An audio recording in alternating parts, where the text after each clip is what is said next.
En comunicación con el ministro de Interior, Guado de Pedro. Hola Guado, ¿qué tal? ¿Cómo te va? Acá estamos con Roberto Caballero y Nicolás Lantos. Hola Roberto, hola Nico. Bueno, pasó ayer un evento que tiene gran importancia política, que fue en esta disputa que se ha armado. Recordemos que en su momento Mauricio Macri, por decreto, en un momento, decide aumentar de manera desproporcionada, digamos, los fondos que le tocan a la ciudad de Buenos Aires. Es decir, Macri le estaba subiendo la coparticipación a Larreta por decreto. En su momento, el gobierno de Alberto Fernández desanda en parte ese camino, recupera un poco de todo lo que se le había entregado. Larreta va a la corte, y ayer el ministro de Interior, y por eso quisimos hoy que estuviera con nosotros, logra una reunión de alto impacto político, logra que 19, nada menos que 19 gobernadores se reunieran y le pidieran a la corte que falle a favor de lo federal, de esos 19, ¿no? Y no a favor de la ciudad de Buenos Aires. Bueno, y por eso queríamos hablar con vos, Guado, y que nos contaras con mayor precisión cómo fue y el valor que vos le das a él. Miren, hay una situación que tiene que ver con, como muy bien lo explicabas vos, ¿no? Digo, Mauricio Macri, en esa lógica de concentrar más recursos a los que más tienen, que también funcionó en la economía, ¿no? Le salió empobreció a la clase media, empobreció a los comerciantes, el esfuerzo de las pymes se iba a las tarifas, el esfuerzo de las pymes se iba a concentrar los recursos. Acordémonos cómo se abrieron otra vez las importaciones en contra de la industria nacional y cómo el sistema financiero otra vez fue utilizado para hacer un mecanismo de ganancias excesivas para un sector en contra de el esfuerzo de las pymes y de las empresas y de los trabajadores y trabajadoras argentinos. En la administración de los fondos nacionales hizo lo mismo, le dio más a los que más tenían y se olvidó, yo creo que también por un desconocimiento bastante preocupante, se olvidó del resto de las provincias argentinas. Como muy bien decías vos, le triplicó casi el presupuesto que recibía la ciudad de Buenos Aires mediante la coparticipación federal, ya sea la primaria o la secundaria. Son sistemas federales complejos que tienen que ver con acuerdos, que tienen que ver con discusiones históricas. Mauricio casi se lo triplicó cuando los gobernadores y gobernadoras también de su fuerza política protestaron. Justificó que ese aumento era por el traspaso de la Policía Federal. Y cuando vos ibas a ver la suma de los recibos de sueldo de los 18.000 agentes de la Policía Federal que traspasaban a la ciudad de Buenos Aires, la suma te daba menos de la mitad de los fondos que traspasó a la ciudad de Buenos Aires. Con lo cual el presidente Alberto Fernández lo que hizo fue normalizar, fue perfeccionar también con una ley el traspaso de la Policía Federal a la ciudad de Buenos Aires, que según la Constitución en el artículo 75, inciso 2, se necesita una ley. A Alberto le dio la ley, el Congreso Nacional les dio la ley que se necesita según la Constitución Nacional y les garantizó los fondos para los fondos que tienen que ver con el funcionamiento o con la competencia que se traslada. ¿Por qué pensás vos que se logró semejante convocatoria? No es fácil unir a 19 gobernadores que además den un paso, que en Argentina es un poco complicado, que es hacer un pedido a la Corte, que cuando, 19 gobernadores que le pidan a la Corte tiene un peso, un volumen. Hay un dato político ahí. Sí, hay un dato, hay dos datos. Uno, que no es una convocatoria en contra de alguien, es una convocatoria, es un pedido de los gobernadores y gobernadoras porque estamos en el medio de una mediación privada en la Corte y requerían que el gobierno nacional informe el estado de situación, porque eso hace a las cuentas nacionales, y de las cuentas nacionales salen los fondos para los argentinos y las argentinas que viven también afuera de la ciudad de Buenos Aires. Segundo, porque preocupa que las discusiones bien profundas, bien políticas que hacen al federalismo argentino se terminen discutiendo en el marco del reclamo de una ciudad a la Corte. O sea, las 23, recordemos, Argentina tiene 23 provincias. Las 23 provincias en el consenso fiscal del 2020 firmaron un artículo que es justamente lo que hoy se está discutiendo en la Corte Suprema, donde dice que ninguna transferencia de servicios se puede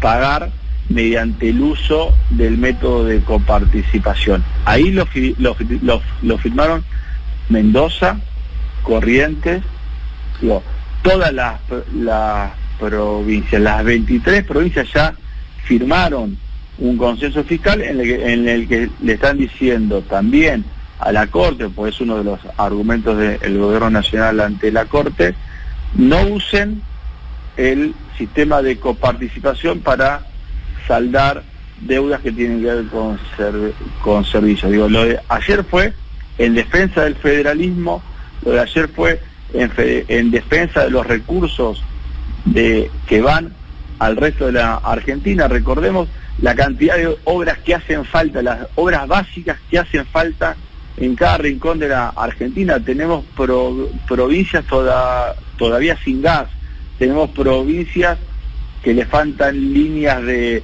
electricidad de 132, algunas de 500, tenemos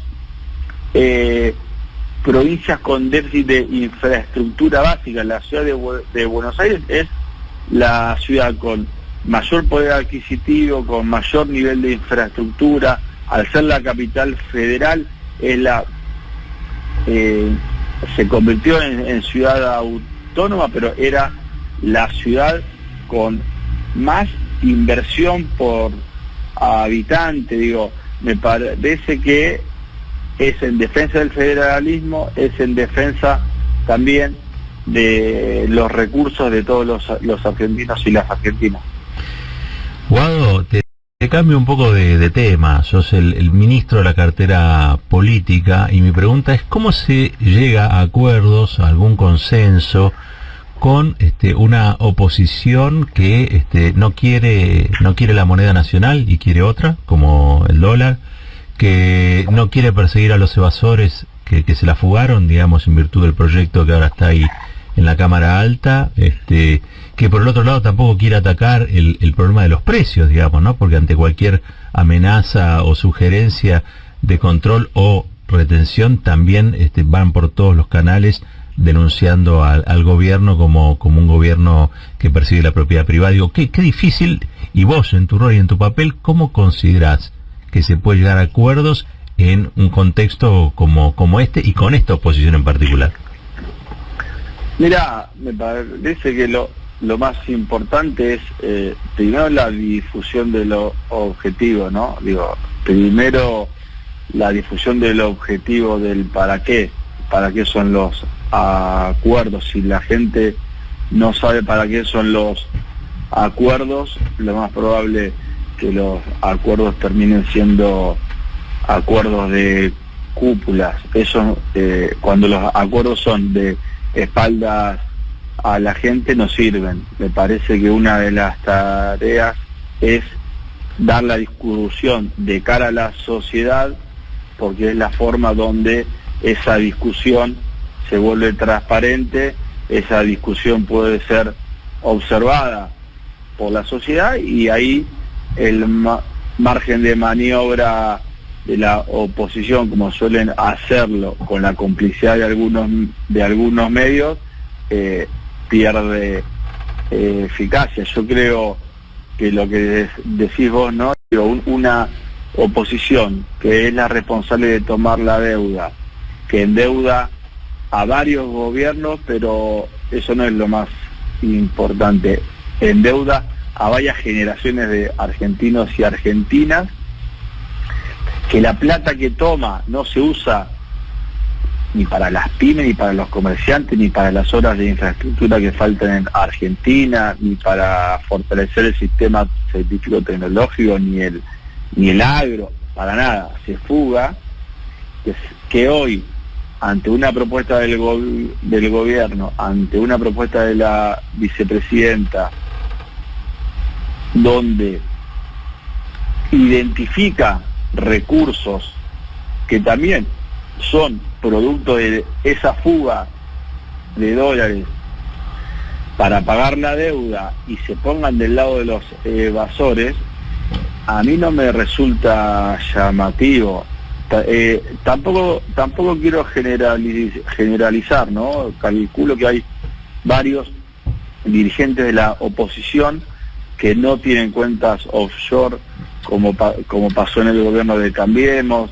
Creo que al generalizar la oposición también estamos cometiendo una injusticia, ¿no? Yo en la ciudad de Mercedes tengo un montón de opositores que pertenecen a Cambiemos, que doy fe que son buena gente, que piensan distinto y que ninguno tiene una cuenta offshore, con lo cual no creo que se pongan a defender un proyecto para los que evaden, un proyecto para los que fugan, y por eso digo, me parece que cuanto más se discutan las propuestas de cara a la sociedad, menos margen de maniobra tienen los que entran a la política para hacer negocios, para proteger sus negocios, los que entran a la política como un modo de articulación de mega grupos económicos. Me parece que todos esos acuerdos se pueden dar, que se pueden dar discutiendo de cara a la sociedad, y ahí es donde queda en evidencia el que está en la política para defender intereses económicos de las minorías. Guado, ¿cómo estás? Nico Lantos te saluda, buen día. Hola, Nico. Quería consultarte justamente, ya que sacaste el tema de este proyecto de ley para recaudar dinero de la evasión para pagar la deuda, si fue parte de lo que se conversó ayer con los gobernadores, y si hubo por parte de los gobernadores un apoyo y una promesa de que van a acompañarlo cuando llegue al Congreso. Mira, ese proyecto viene a cortar con una lógica en nuestra historia, ¿no? En nuestra historia hay una lógica de algunas minorías de funcionarios o de empresarios que se meten en la función pública, que terminan acordando empréstitos, que terminan acordando deuda en función también de las comisiones que se llevan, comisiones millonarias en dólares, a costa de el pueblo, a costa de la industria nacional, a costa de todos los argentinos y las argentinas, con lo cual cambiar esa lógica, porque todas las deudas terminaron siendo pagadas con el esfuerzo de todos los argentinos y las argentinas. Todas las deudas tuvieron impunidad en la justicia. Recordemos que la última causa que hubo fue el escandaloso megacanje y blindaje que terminó con aquella gesta del 2001. En esa causa terminaron sobreseídos todos los funcionarios, donde constaba las comisiones millonarias que cobraban, donde en muchas causas también el diputado Tailade en el Congreso ha denunciado la cantidad de funcionarios en el gobierno de Cambiemos que estaban en el Ministerio de Economía y en el Banco Central, que eran empleados de bancos privados, de bancos extranjeros privados, que son los mismos que otorgaban los créditos, ¿no? Me parece que por fin se puede empezar a demostrar que hay otra lógica. El presidente de la Nación también denunció penalmente ante la justicia argentina para que se investigue. Digo, si no cortamos, si no pasamos a un nunca más de los ciclos de mega endeudamiento y fuga, lo más probable que volvamos a repetir la historia. Hay que investigar y hay que juzgar a los responsables de la deuda, hay que investigar y hay que juzgar a los que se llevaron comisiones, hay que investigar y juzgar a todo aquel que haya estado recibiendo un sueldo del Estado y trabajando para algún banco. Acá los responsables es el Poder Judicial. El Poder Judicial tiene que investigar y ofrecerle a la sociedad, como alguna vez se hizo con los desaparecidos, con la dictadura, con el juicio de la Junta, después lo que hicieron Néstor y Cristina. Hay que decirle nunca más a estos ciclos de deuda, que son los que generan pobreza estructural, son los que hacen que generaciones tengamos que rompernos el lomo para saldar la deuda de plata que se usó en la tienda financiera. Guado, cuando gana Mauricio Macri en 2015 prometía que íbamos a vivir mejor, ¿sí? Llegan ustedes, llega la pandemia, ahora llega la guerra, se complica, algunas cosas se consiguen, otras no, y ahora Cambiemos cambia su estrategia y su propuesta es de derecha. Su propuesta, el otro día Mauricio Macri directamente dijo: yo la próxima vez voy a ir al equilibrio fiscal el primer día, y además un equilibrio fiscal con baja de impuestos. Y proponen, a eliminación de la indemnización, una serie de cosas, un programa como el que fueron, ahora lo dicen a la población y no les va mal en las encuestas. ¿Cuál es tu lectura política de por qué hacen eso y cómo estás viendo el escenario 2023? Mira, primero me parece muy bien que hagan campaña, que hagan campaña con lo que piensan ellos. Ellos piensan que la Argentina tiene que tener salarios muy bajos, que los desocupados son desocupados estructurales, que las empresas argentinas generalmente no son competitivas con las empresas del mundo, abren las importaciones, ese equilibrio fiscal lo resuelven pidiendo dinero, hipotecando el futuro de los argentinos y las argentinas. Ojalá hagan campaña diciendo lo que son, ¿no? Es una dirigencia política que no confía en la Argentina, no confía en las capacidades de los argentinos y las argentinas. Nosotros confiamos en Argentina, confiamos en el modelo productivo, confiamos en el argentino, confiamos en que puedan estudiar, primero que puedan terminar el secundario con el plan Fines, después confiamos en todas esas generaciones de primeros universitarios. Para eso hicimos más de 17 universidades.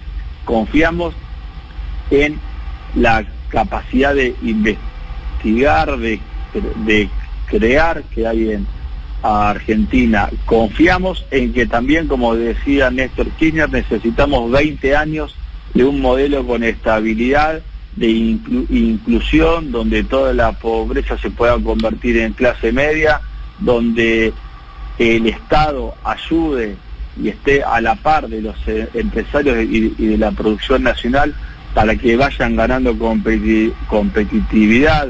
Confiamos en el federalismo, confiamos en las capacidades que hay en Argentina, confiamos en las economías regionales, digamos, confiamos en las provincias. Para nosotros no hay provincias inviables. Entendemos que los recursos naturales tienen que ser o estar en convivencia con el sistema científico-tecnológico, tienen que estar a disposición de los ciudadanos de cada provincia, tienen que generar riqueza en cada pueblo, se tienen que administrar de manera sustentable, digo. Todo eso nos diferencia de Cambiemos. Todo eso es lo que el modelo nuestro, que tiene con la inclusión, con la educación, con la producción, es lo que primero es lo que decimos que funcionó, porque los ejemplos entre el 2003 y el 2015 es que ensanchamos la clase media, generamos un país mucho más desarrollado, el mayor poder adquisitivo de la región, índices de desocupación cercanos al 5%, más de 250.000 empresas nuevas. Digo, tenemos un ejemplo cercano de que Argentina puede funcionar de manera normal. Y también tenemos el ejemplo cercano del gobierno de Mauricio Macri, que funcionó mal, empobreció a la gente, fundió más de 25.000 industrias y encima hipotecó el futuro de muchísimos ciudadanos con una deuda de más de 150.000 millones, ¿no? Guado, la economía está creciendo fuerte, se están generando muchos empleos, pero Argentina, al igual que la región, yo diría del mundo, en la región hay un dato de CEPAL que dice que el Gini, que vos sabés que se mueve muy despacito, ese índice de desigualdad, creció 0,7 durante la pandemia. En Argentina está ocurriendo también. Tenemos muchos trabajadores pobres, trabajadores que laburan 8, 9, 10 horas por día y no les alcanza la guita. Incluso hay trabajadores indigentes. Ayer salió aquí en el Destape, entre los mensajes, un trabajador que se quebró al aire, que dijo que él trabajaba en un supermercado, era repositor en blanco, y que no estaba, que le habían tenido que regalar comida en el colegio de su niño para terminar el mes, porque no le alcanzaba. A partir de ahí hubo una catarata de mensajes. Es decir, se está dando este fenómeno de los trabajadores pobres. No hay más espacio para que el Estado se meta en esa discusión distributiva de manera más fuerte. No sé, ¿viste? No te quiero meter en elementos técnicos que no tienen que ver con tu cartera, pues no podría ser un aumento por decreto, como hizo Néstor, o un bono, no sé, algo que diga, bueno, si tenemos productores agropecuarios que están ganando 200% más en dólares, si tenemos empresas alimenticias que están ganando miles de millones, y del otro lado tenemos personas que trabajan y no pueden comer, ¿no tendría que tener una política más proactiva el gobierno en ese sentido? Mira, Roberto, coincido con vos, coincido porque es lo que también vemos nosotros desde el espacio político particular, no ya como frente. Tenemos militancia, tenemos territorio, hacemos plenarios, hacemos encuentros, caminamos y es lo que se ve en la calle. Hay una recuperación del empleo, hay una recuperación de la economía, venimos de crecer, bajó la pobreza, bajó la indigencia y hay un sector del pueblo argentino que depende mucho de la gestión de la economía, ¿no? De esa gestión que tiene con control de precios, con inflación o con la necesidad de, cuando hay un desfasaje, generar alguna política para compensar. Recordemos que el poder adquisitivo entre el 2013 y el 2015 se ganó porque siempre el salario le ganaba la inflación, ¿no? Me parece que sí, vos ya sabés, Nicolás también y Roberto también, que así como el Fondo Monetario generó una discusión dentro del frente de todos, esta es otra de las discusiones que se vienen dando, donde no hay coincidencias, ¿no? Nosotros vemos ese segmento de la sociedad como esos ciudadanos, los vemos con mucha preocupación y entendemos que hay que encontrar una forma para garantizarles que los salarios siempre le ganen a la inflación, ya sea con políticas activas en función del salario o con políticas mucho más contundentes en las cadenas de valor o en las cadenas de valores que están generando distorsiones. Roberto. Sí, Guado, quería una reflexión tuya sobre lo que parece ser un recrudecimiento de los ataques hacia la figura de Cristina Fernández de Kirchner, digo, lo ocurrido en Santa Cruz, lo ocurrido hace poco también en su despacho, una reflexión tuya sobre eso. No, yo creo que son campañas de propaganda política, no tiene nada que ver con lo que está pasando en la sociedad, no tiene nada que ver con lo que pasa en la vida real. Creo que hay mentes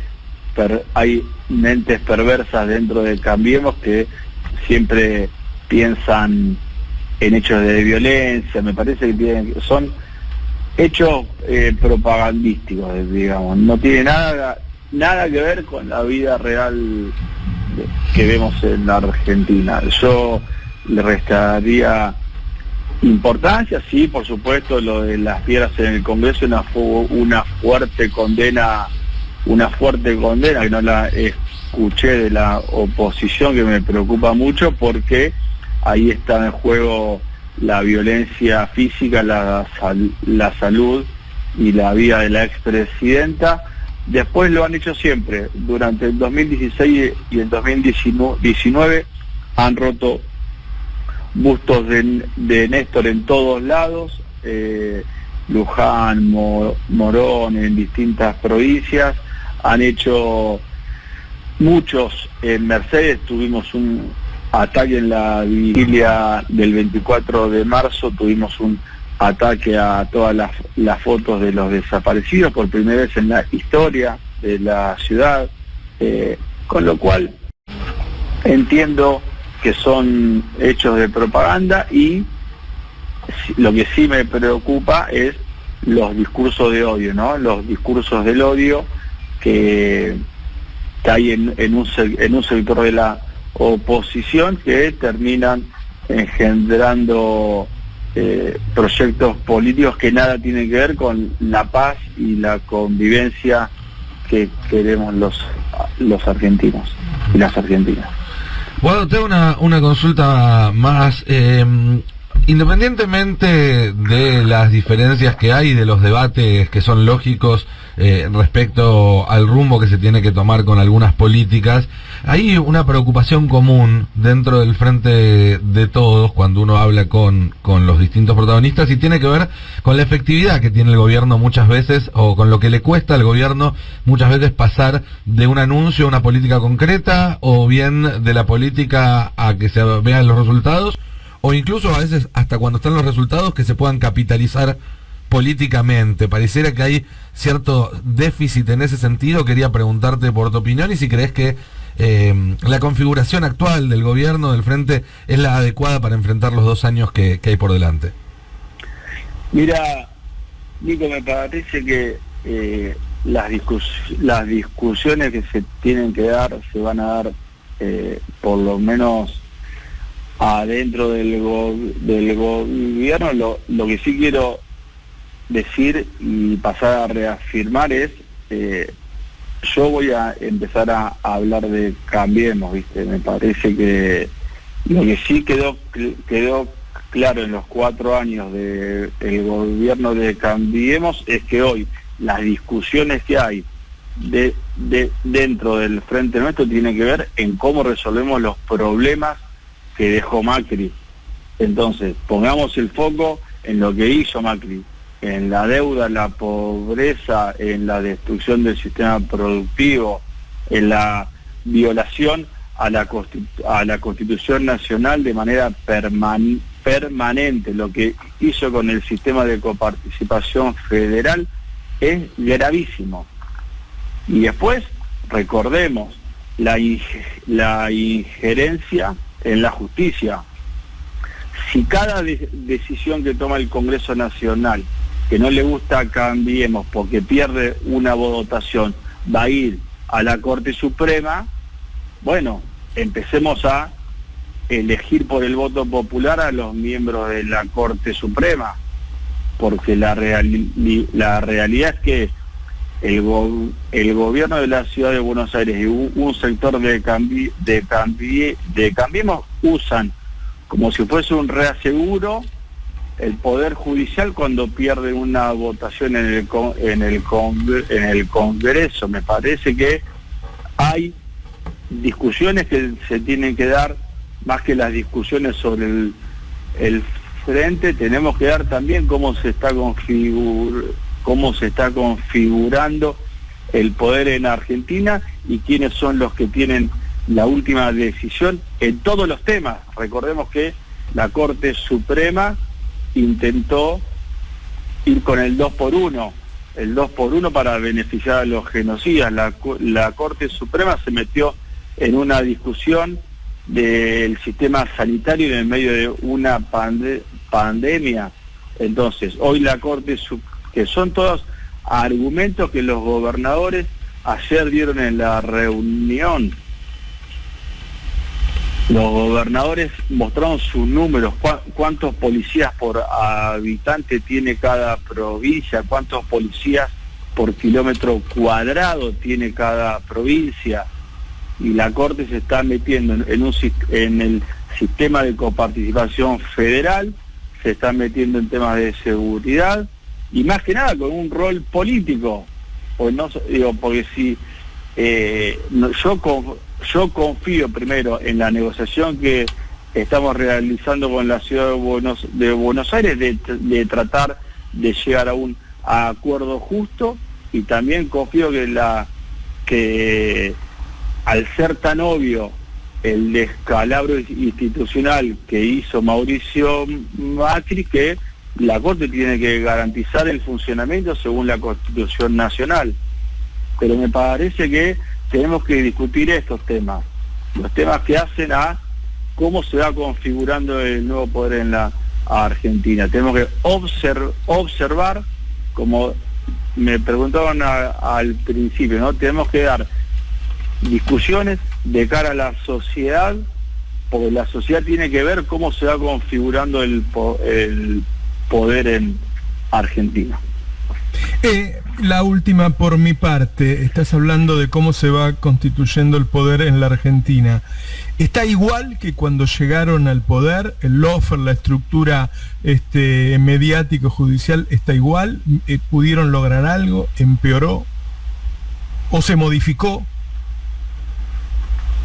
Ya, yo creo que cuando uno ve que los traslados ilegales hechos por el Poder Ejecutivo todavía siguen en sus cargos, cuando uno ve que yo creo que sigue bastante parecido, que no se pudo resolver. Seguimos con un procurador que fue designado por el expresidente Macri de manera transitoria, seguimos con Bruglia y Bertuzzi, o no sé cuál de los dos sigue, pero tenemos una corte que le dijo que declaró inconstitucional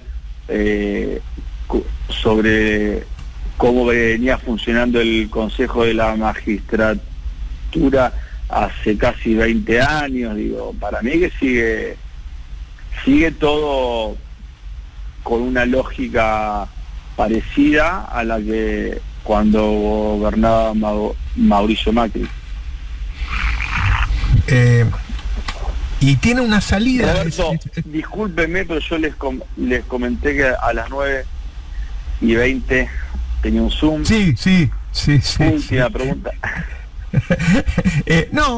Si vos lo ves igual, si en tu mente hay una salida de ese lofer, hay un formato de cómo se sale de esta trampa.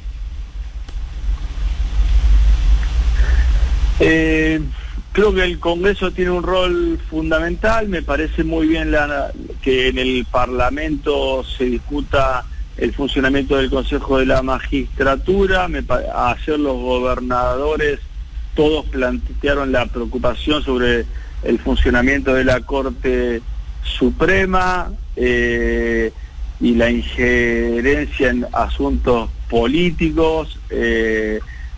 Todos plantearon la preocupación respecto de la división de poderes. Me parece que el Parlamento tiene un rol esencial.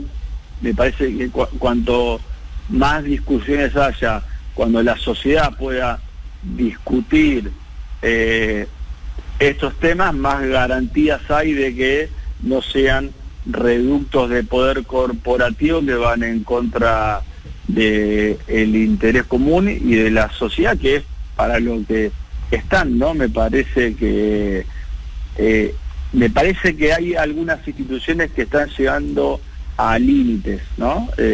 Fueron usadas para la persecución, son cómplices por omisión o por acción. Me parece que todo eso se ve que todavía no haya una fuerza social con capacidad de transformar, no quiere decir que las instituciones funcionen bien.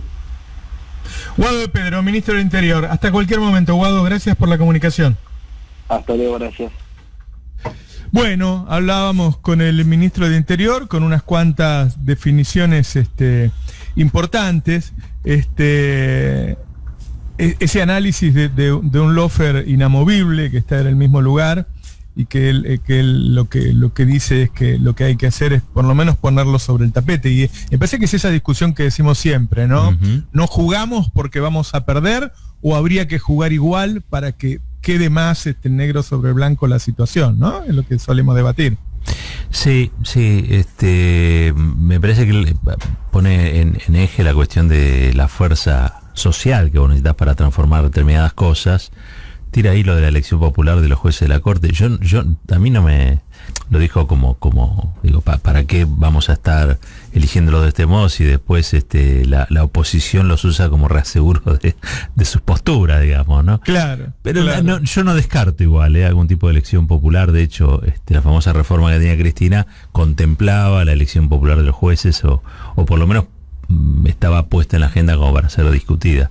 No, me gustó esta idea que él plantea de hablemos de Cambiemos, ¿no? Digo, hablemos de Cambiemos, porque al fin de cuentas la mayoría de los problemas que se están debatiendo, incluso al interior... A diferencia, en el seno del Frente de Todos, son por cómo solucionar lo que hizo Cambiemos. Claro. Sí, bueno. y algo que mencionábamos más temprano, Roberto, en el programa... en estos días, cuando a partir del proyecto que presentaron los senadores del Frente de Todos, se retomó la iniciativa política del oficialismo y se dejó de discutir un poco esa interna, rápidamente salieron a la superficie los problemas que tiene la oposición, que son tan o más graves que los que tiene el Frente de Todos, solo que se notan menos porque no son gobierno y porque tienen un aparato mediático que los ayuda a disimularlos, un maquillaje enorme. Pero es impresionante cómo, si en 72 horas no hay ningún escándalo dentro del oficialismo, rápidamente las tensiones en la oposición salen a la luz y ellos empiezan a hablar mal el uno del otro, a hacer declaraciones cruzadas y demás. Podríamos decir que Guado dio un ejemplo, ¿no? Marcó un camino con lo de ayer, porque puso a 19 gobernadores con intereses comunes a decirle a la Corte de qué lado están.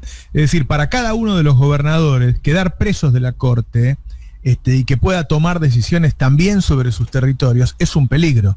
Claro. Entonces me parece que Guado encontró un punto de unión que es lo que tiene que hacer el Frente de Todos, encontrar puntos de unión, de intereses convergentes para enfrentar este lawfare que empieza por uno, empieza por Cristina, empieza por Milagro Sala, pero creo que todos se van dando cuenta de que después van por todos. La plata de la reta se la sacan a las 19 provincias. Claro. Muy interesante eso, muy interesante. Entonces fue inteligente lo de Guado. Sí, sí. ¿No? Le habrá dicho a cada uno, mirá, esto que está pasando, te está pasando a vos también. Claro.